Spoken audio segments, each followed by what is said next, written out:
Factory Studio.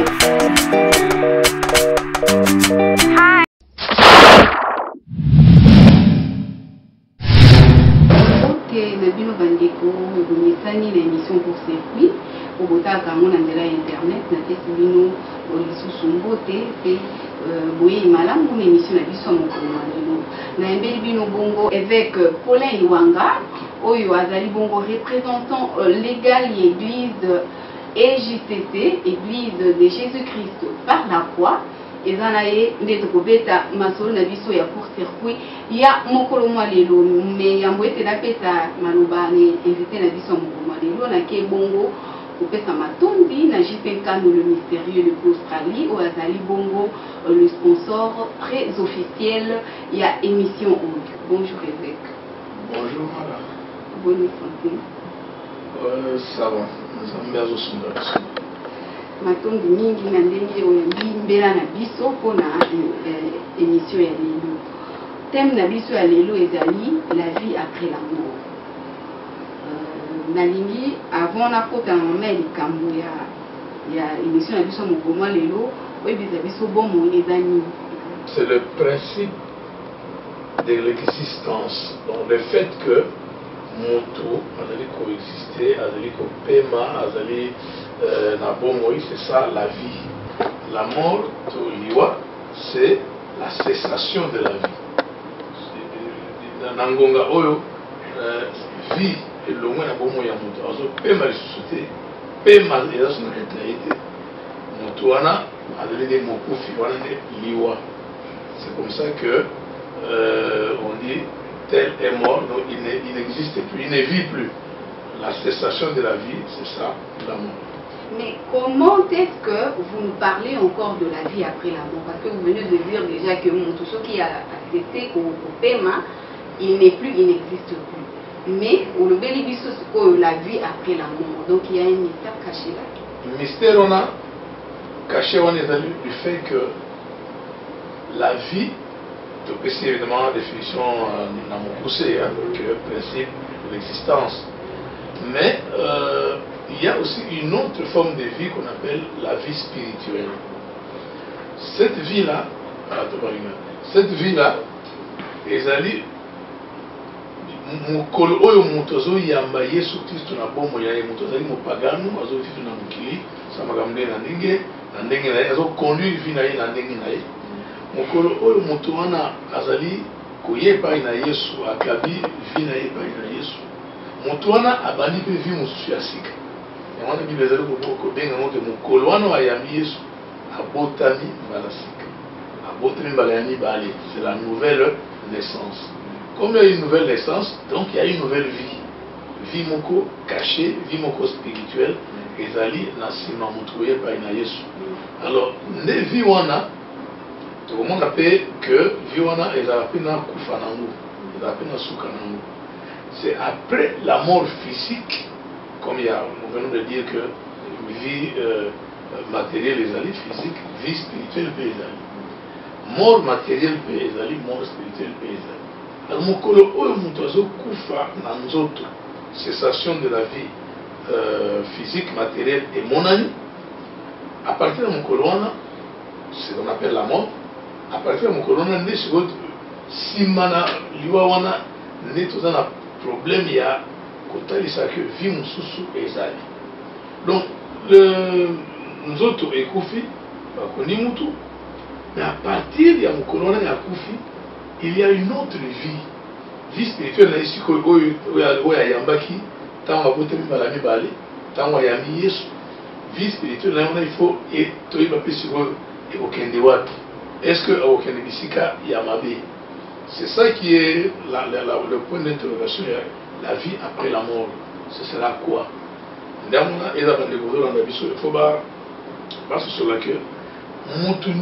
que à un moment de sa vie, il faut raisonner que nous avons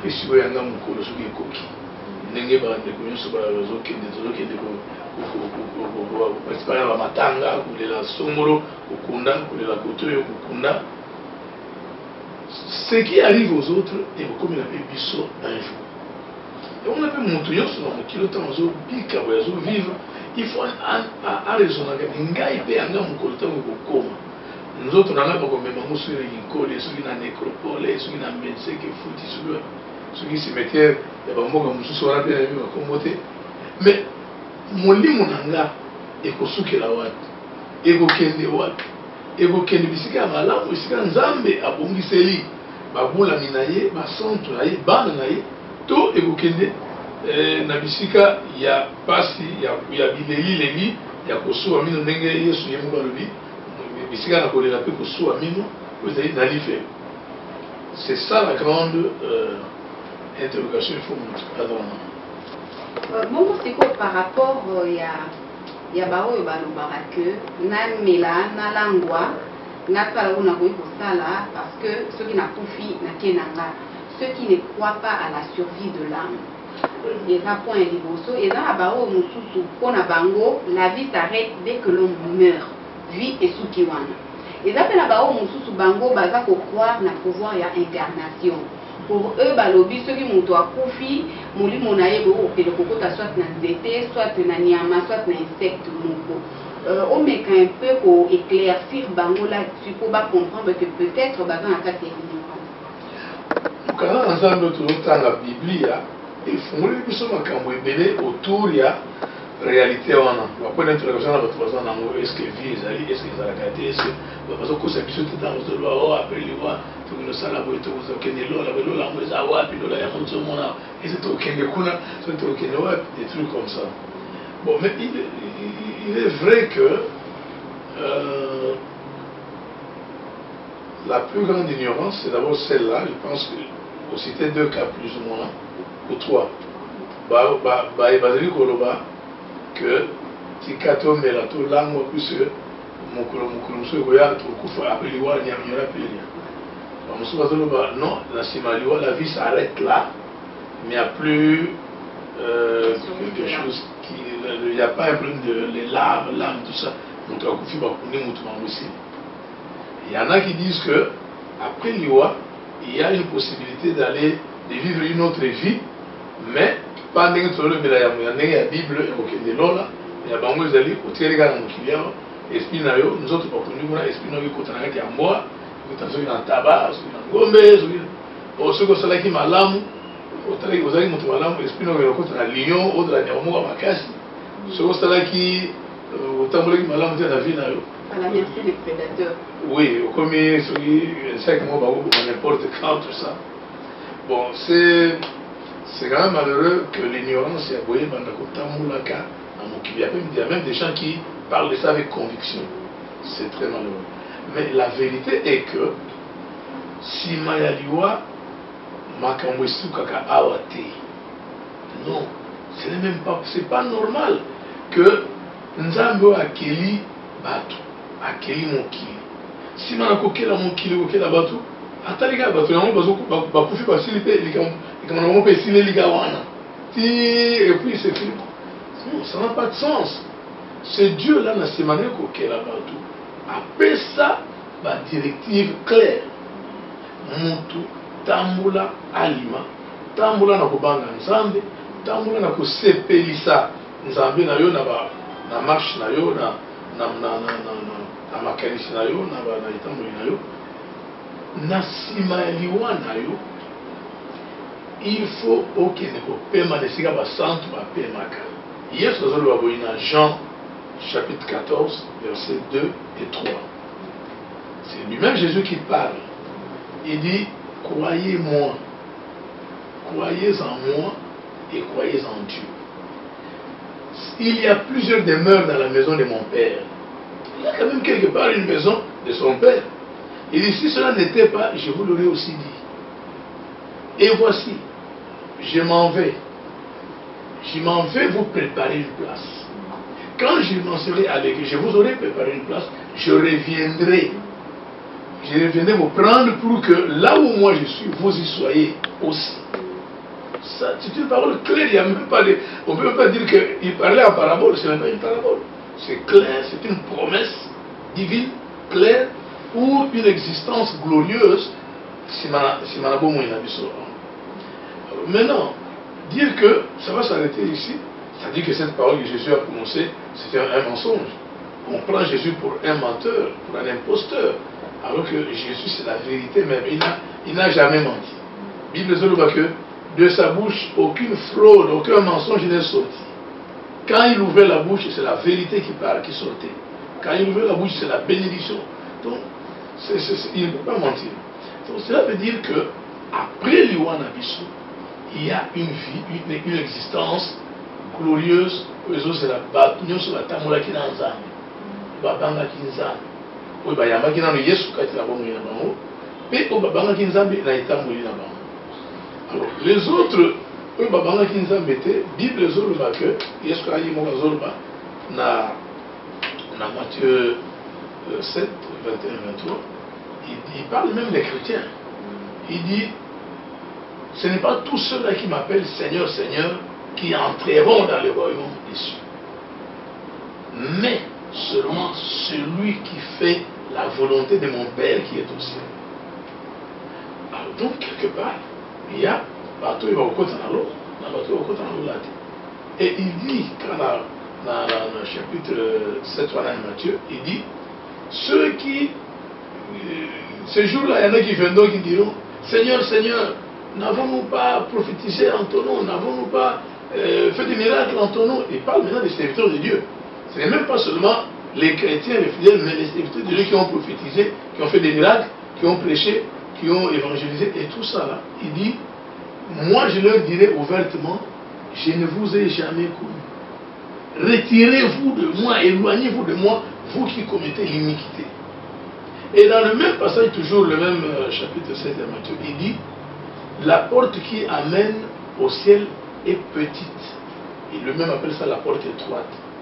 Il dit, le chemin qui amène vers la vie éternelle est resserré, ramouqué. Mais la porte qui amène vers l'enfer est très large. Et le chemin qui amène vers l'enfer est spacieux. Et il dit, beaucoup de gens entrent là-bas. C'est Jésus qui parle lui-même. Il dit, en tant qu'Inzam,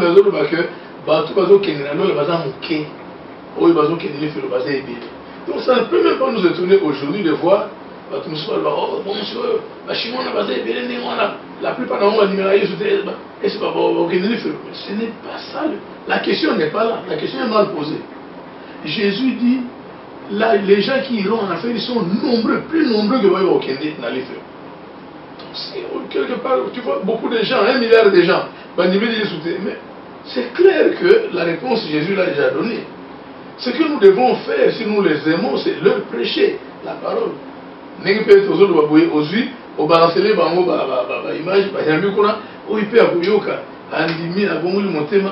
ira au ciel parce que c'est ça la promesse que Jésus a faite.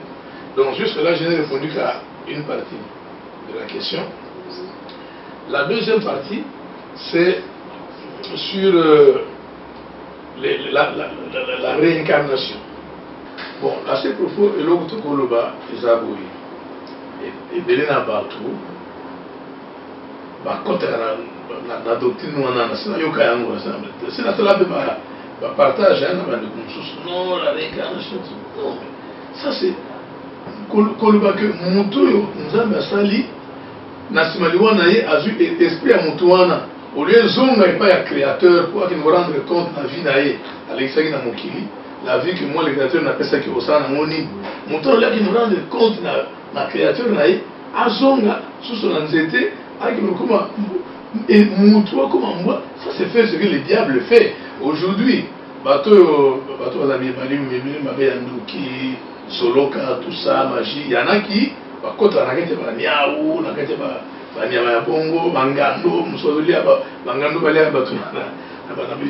tout ça, c'est le diable qui fait ça.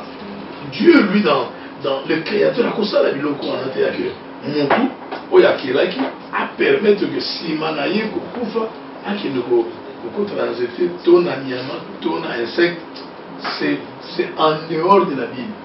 C'est des doctrines qui sont anti-scripturaires, anti-bibliques. Mais Bible Zolobaboué, dans Hébreux chapitre 9, verset 27, il est réservé aux hommes de mourir une seule fois, après quoi vient le jugement.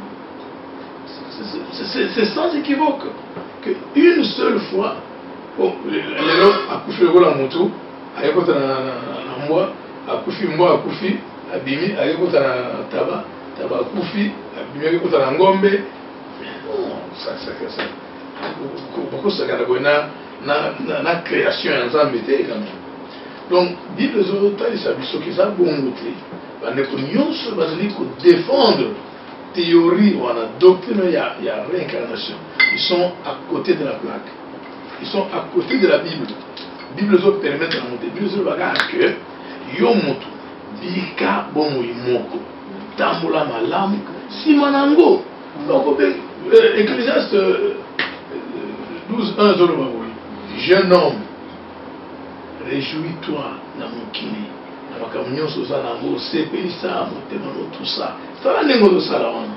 Mais souviens-toi qu'un jour le Créateur t'appellera en jugement.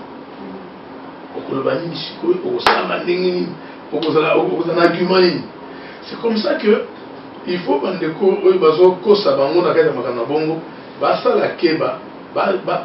tirer attention, fausse doctrine, réincarnation. Je sais que ce sont des ésotériques, la science, la fraternité ésotérique, occulte, tout ça. Mais propager ce venin-là, ça c'est un venin mortel, puisque ils ont dérangé mon tout, bien les restes, on s'en est dans la ligne,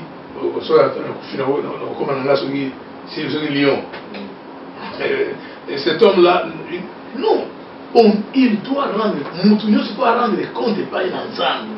Sima Nakubikane Namuki.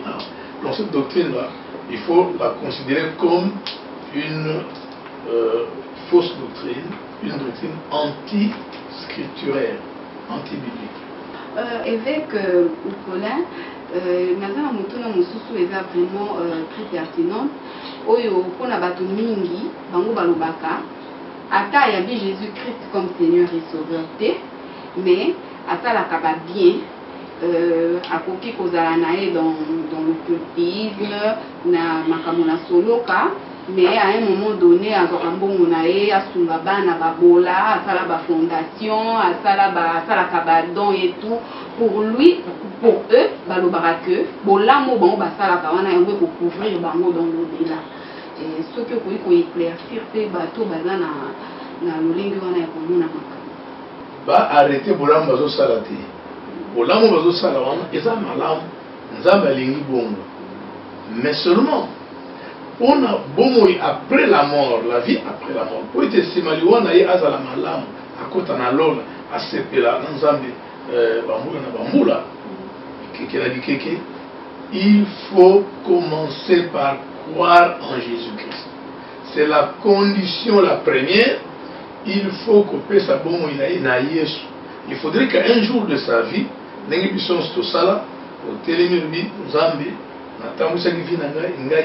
pendant longtemps. Sikoyo nalingi nami connu sous la ligne yone au Kabanga. Na suivi nanga na pesio yaka yo yesu kota na motema nanga na yamba yo lokola nkolo nanga lokola mobikisi nanga à partir de l'élo. Et à partir de ce moment-là, c'est simple, c'est une courte prière, ça peut faire 3 secondes, mais une chose importante s'opère dans la vie à Moutouana, Jésus vient s'installer. Il est toujours obéissant, ce qui obéit à sans soi. Abandi pe ko kambayo, abandi ko konuriyo, sikoyo abandi ko memayo na ndenge ya kotosa mukana na Nzambe, kotosa Bible, kotosa maloba na Nzambe, parce que ayebi que ceux qui otosi ya mote na lola kokotaki. Malgré que oyambi Yesu, akobanda ko memayo na Bible, akomemayo osana na baninga dans une église vivante, où Nzambe azokamba, où nous dans son centre azokamba. À partir de ce moment-là, ta vie a changé, tu deviens enfant de Dieu, moto, il y a beaucoup de dans l'autre. Évêque, est-ce que Seigneur là-bas en Nzambe, Kobanga Liwa? Parce qu'il faut qu'on se le dise, moto ako za la bonde la rane makati et tout. Et soka bandi kobela ozomona moto awalelo pasteur wa yate maboko, lobi kuna yate maboko à une église bandi ko chasser esprit des morts. Ceux qui prétendent être les enfants de Dieu, bazo banga Liwa. olobela bango mpe mwa liloba moko mpona kozongisa bango na je crois que c'est très important à ce moment. Il y a beaucoup d'enfants de Dieu parce que belé justement babanga na liwa. C'est même pas au sida ou la maladie. J'ai pris pour lui. Je crois que le Seigneur t'a dit oui, je crois mais vraiment. Bon. Mais tu crois que le Seigneur t'a guéri, mais c'est quoi? Donc tout le monde n'a pas de que Christ va s'en acquérir. Mon Christ au banga liwa te. Liwa faut tika liwa et ya la yo nzela ya mokano nzambe. Mokolo nzambe akanaki que mokolo na yo eza tel mokolo kolana ekoki oke na yo. Mais Paul azokoma na ba Philippiens azoloba boye. Christ est ma vie. Et c'est vrai pour nous tous chrétiens, Christ est notre vie. Il dit Christ est ma vie et la mort m'est un gain. Et il explique pourquoi. Parce que je suis pressé d'aller vivre avec lui. D'aller vivre son amour que je connais comme un grand amour. Il dit que vous allez très bien. Et cela est vrai aussi.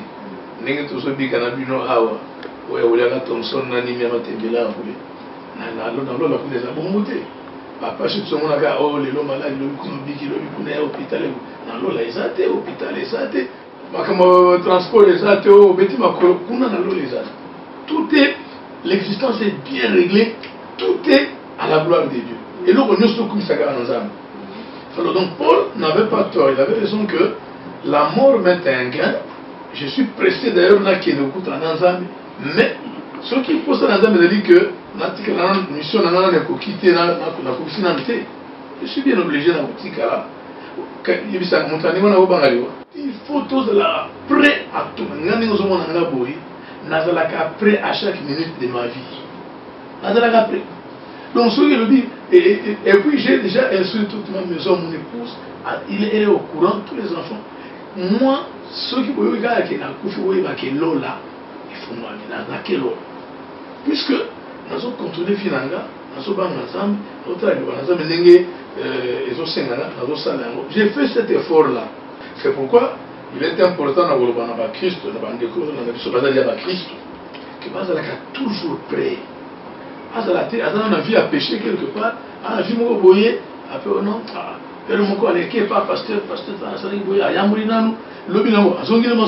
ce n'est pas bien.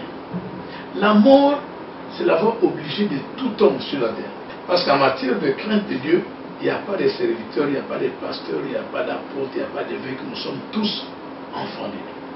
En cette matière-là, il y a Koban Nzam. Et Tali Moutoumios, la manaba Moussou, de Moussou Bassa l'erreur, pour comme pasteur, comme on dit, Bilo Moussou, Oazaïko, et de la pasteur va faire la dîme. Donc, avec un système, il dit non, dîme, moi, à faire mon azomite. Il dit non, il y a des pasteurs aussi, on a ça. Bible sur le bateau, nous tout le monde se voit tous sans âme. Pour foutre à 10 000 et mon bonhomme a compris tous sans âme. Donc, il est important que Bandeko saura que les rois sont au Bangate. N'est-ce pas bien esprit de mort et pas de Kokuna, n'est-ce pas bien esprit de maladie, n'est-ce pas bien l'ensemble de la bonne moutou, pour un gamin, on s'appelle Nengemoko. Les autres qui n'ont pas de banque, donc, comment regretter déjà? Non, il ne faut pas craindre la mort, il faut plutôt craindre Dieu. Il faut que banga des âmes, mais les voix où il y a un kilo, ils ont un autre nabiso.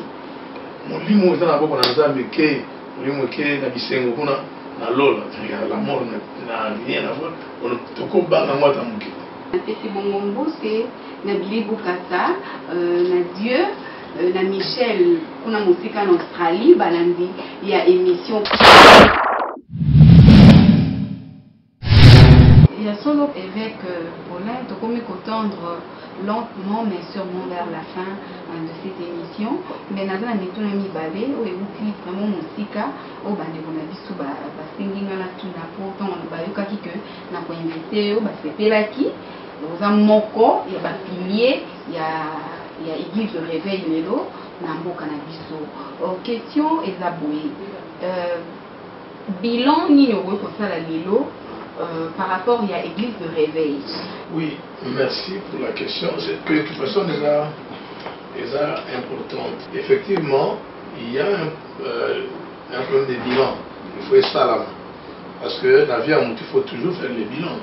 L'entreprise va se rappeler chaque fin de l'année un bilan. Et là, sur le côté comptable, côté activité, entreprise et tout ça. C'est aussi normal que bilan, il y a existence, il y a église de réveil Namboka, comme aussi partout ailleurs. On a été à Namboka, comme c'est difficile à toujours vivre avant. Nous pouvons dire sans beaucoup de risques d'être contredits que le bilan n'est pas très positif. Le bilan effectivement est positif, mais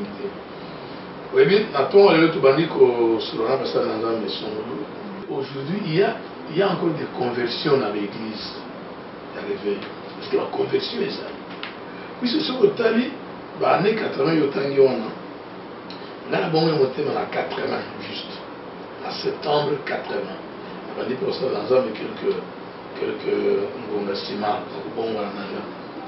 Mais sur le tali ba conversion pour te baner ko bika.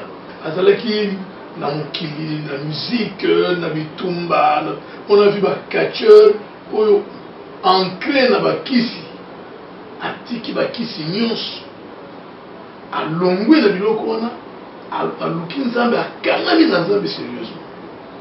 Aujourd'hui biloko na bongo eza plutôt rare.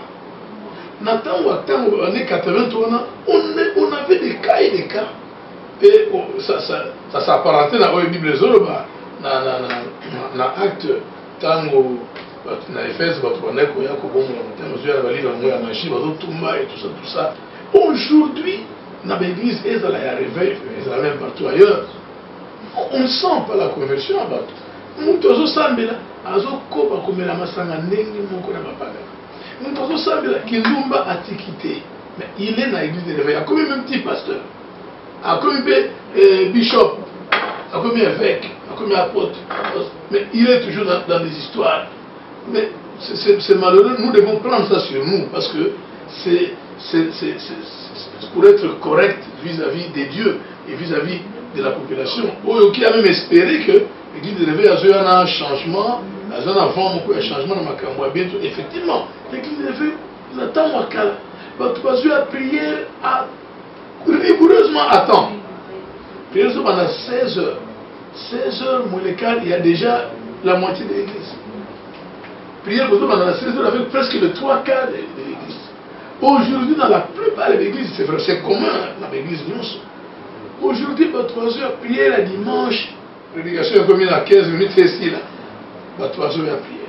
Et bien, avant de bien. On a dit 15 minutes là. Et par rapport à tout ça, la faute, c'est aux fidèles ou aux pasteurs? Non, la faute n'a jamais. Non, la Bible dit que la faute n'a jamais été à la masse. Quand les prémices sont saintes, la masse aussi est sainte. C'est ce que la Bible dit. Donc, la faute, non, on ne peut pas rejeter la faute, naba bandimi. C'est plutôt à nos serviteurs de Dieu. Tambola, naba église, landa na télévision, mateya oyo basa na nzambe. Qui parfois même il y a Kala, il n'y a plus rien qui pousse les gens pour aller au ciel. La prédication sur la sainteté, la sanctification, la crainte de Dieu, ça n'existe plus.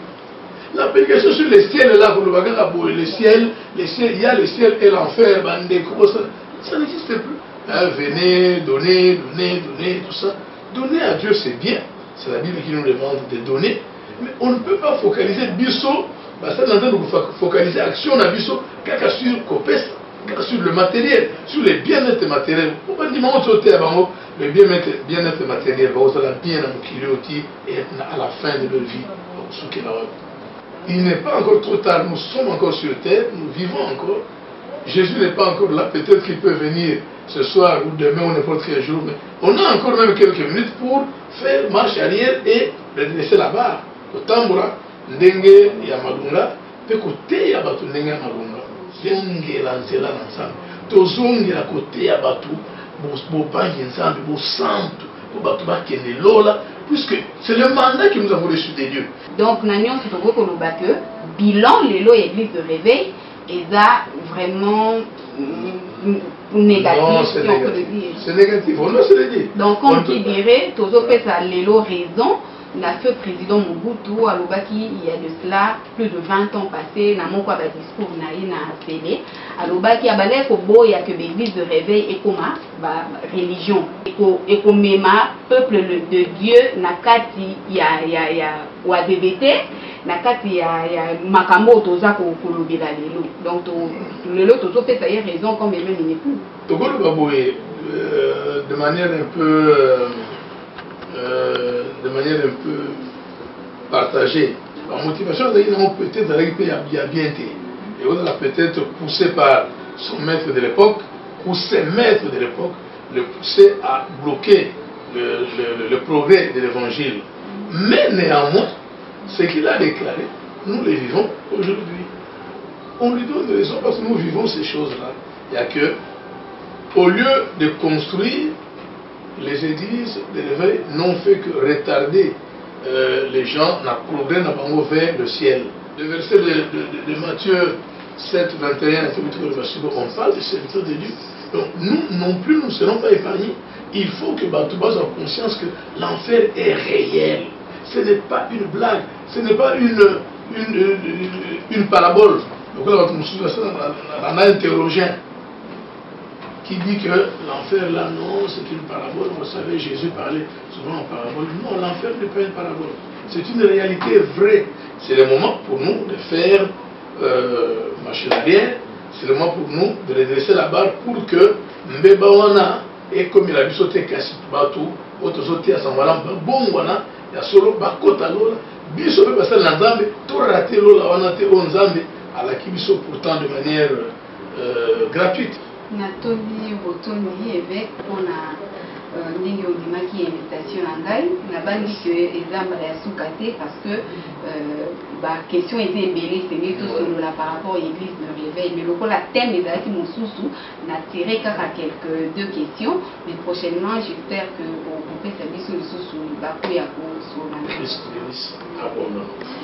Tout est bien, qui finit bien. Nous voici donc arrivés à la fin de ce numéro d'aujourd'hui. Nayamba Kibongo, évêque Paulin Iwanga, ou représentant légal et église EJCC, au Boyo Kilolengeni, à répondre Namituna Nyosonga Natuniye. Vous sanité le président Jojo Mpumbu Chibangu depuis Johannesburg.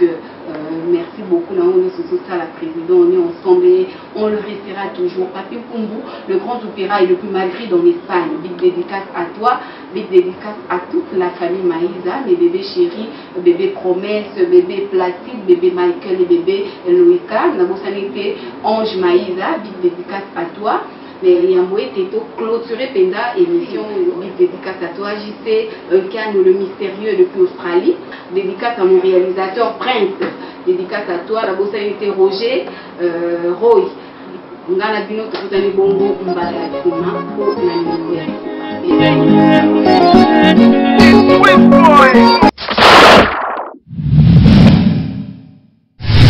Factory Studio.